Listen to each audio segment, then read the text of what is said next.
tenemos el gusto de conversar a continuación con el doctor Eduardo Vega, defensor del pueblo en función. Doctor, muy buenos días, bienvenido a Radio Nacional. Muy buenos días, señor Sotelo, señor Sotomayor, muchas gracias por la invitación. Estábamos conversando hace unos minutos con el viceministro de Orden Interno acerca de esta cruzada anticorrupción No a la Coima. ¿Qué tan importante o cómo ve la Defensoría del Pueblo este tipo de acciones para que la opinión pública se comprometa también activamente en decirle no a la corrupción? Definitivamente son muy importantes. En el país el ciudadano sufre diariamente este tema de la coima y también de alguna manera algunos participan en esta situación. Así es que todas aquellas campañas, toda aquella situación que signifique promover dentro de la ciudadanía que denunciemos la corrupción. Nosotros hace buen tiempo que venimos diciendo a la corrupción hay que denunciarla, y esa denuncia se hace en los actos pequeños y también en los actos grandes, y campañas como esta definitivamente tienen que ayudar a desterrar esta, o por lo menos combatir esta lacra de la corrupción. Y ya basta de quejarnos, doctor, como ciudadanos, de que hay corruptos, cuando nosotros, a veces cuando damos 5 soles a un policía, también somos tan corruptos como el que roba millones de soles. Así es, por eso decimos, lo principal aquí es la denuncia, y si esta campaña apunta a eso, hay que apoyarla definitivamente, ¿no? El tema de la violencia sociales, doctor, en el sur del país, se pecó en falta de previsión. El gobierno aparentemente recibió informes de inteligencia que se estaba gestando una especie de caldo de cultivo que iba a fomentar este tipo de acciones violentas. ¿En qué se falló según la visión de la Defensoría del Pueblo? Bueno, nosotros hemos estado diciendo reiteradamente, señor Sotelo, que estos conflictos efectivamente tienen todos unos antecedentes, y en el caso concreto de la Defensoría, su labor de alertar y de prevenir la ha cumplido presentando mensualmente al país sus reportes donde ya figuraban estos conflictos. Entonces, efectivamente, lo que hemos señalado, y ya a modo de reflexión aquí, de lo que se trata es de buscar soluciones, de lo que se trata es de darle tranquilidad al país, es que efectivamente se pudo actuar anticipadamente para prevenir y para llegar a estos niveles de violencia que lamentablemente hemos visto la semana pasada, ¿no? Entonces, creo yo que siempre hay la necesidad de sacar lecciones de lo que ha sucedido en el país, y la primera lección básica, yo diría, es atender los conflictos en su etapa temprana, atender los conflictos cuando se están gestando, darle la importancia necesaria al diálogo, y a partir de eso encontrar soluciones. Todos los conflictos, en nuestra opinión, pueden solucionarse por la vía del diálogo, por la vía del respeto a las normas legales y por la vía también del respeto a la autoridad, que creo que lamentablemente también hemos visto que ha estado fallando, ¿no? Doctor Vega, esos informes que emite continuamente la Defensoría del Pueblo han llegado a los estamentos respectivos del gobierno. ¿Cuál es el trámite en este caso? ¿O simplemente se hace público? Sí, nosotros, como bien usted lo dice, es un reporte mensual el que sacamos, en el que se detallan todos los conflictos sociales a nivel nacional. Es un reporte que lo hacemos hace 87 meses, o sea, hace más de 4 o 5 años. Y este reporte efectivamente está colgado en nuestra página web, y nosotros mensualmente sacamos una nota de prensa y la distribuimos y la difundimos a nivel nacional. Las autoridades de la unidad de conflictos de la PCM conocen perfectamente este reporte de conflictos, y es a partir de este alerta mensual que decimos nosotros, donde se ponen, como se dice, los puntos sobre las IES, dónde están los conflictos localizados, qué departamentos tienen más conflictos, de qué tipo de conflictos se trata. Está a disposición de todas las autoridades, de las empresas y de la ciudadanía, para que efectivamente se pueda, sobre la base de esa información, iniciar todo el proceso de prevención del diálogo y de evitar la violencia, ¿no? Increíble. Teniendo toda esta información, entonces no se ha procedido como debía procederse, ¿no? Las unidades de conflicto de la PCM, por ejemplo, evidentemente han hecho caso omiso de estos informes, de estos reportes que continuamente emite la Defensoría del Pueblo. Efectivamente, yo quisiera, como les digo, en un tono más reflexivo y un tono más de encontrar solución al tema, efectivamente entender la competencia de cada entidad pública, ¿no?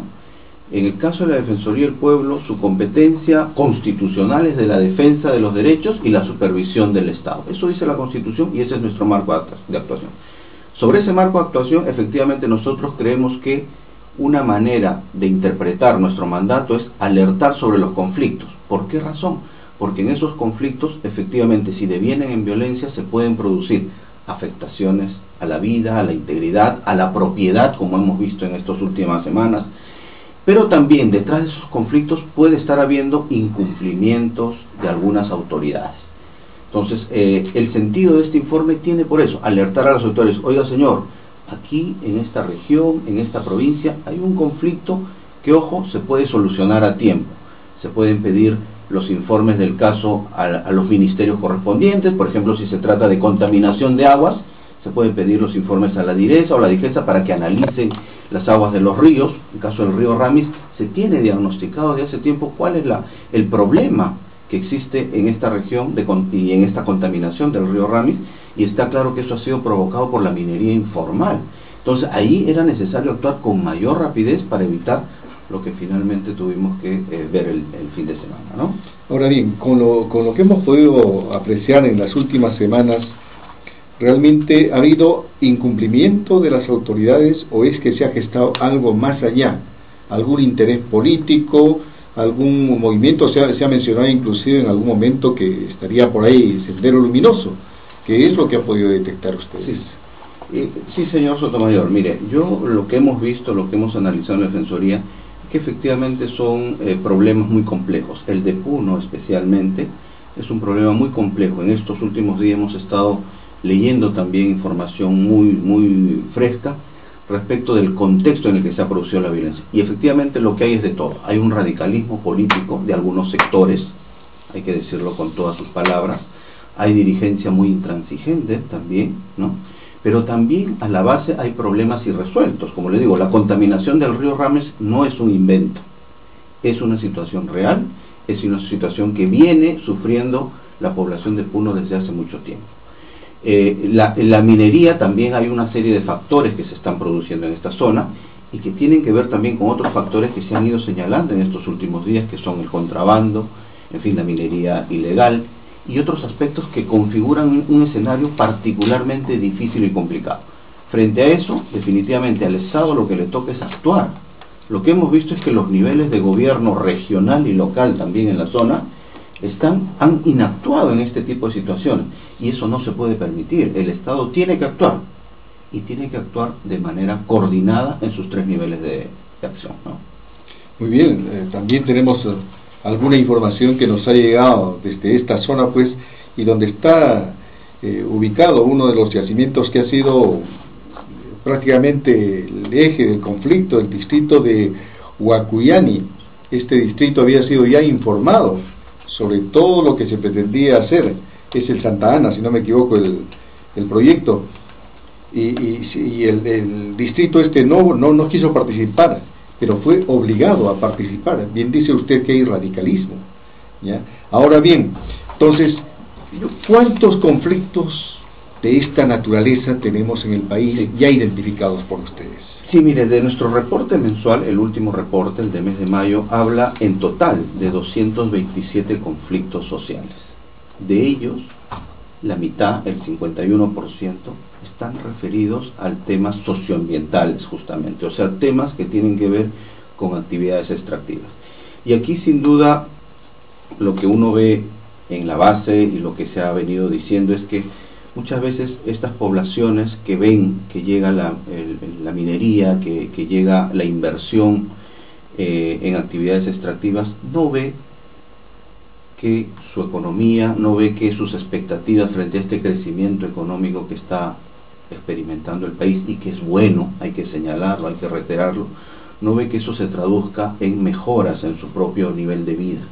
Entonces allí lo que hemos dicho, y no nos cansaremos de señalar, es que al Estado le corresponde armonizar ese crecimiento económico, esa necesidad de inversión económica en infraestructura, en minería, con esas expectativas y con esa pobreza que viven muchas de nuestras poblaciones.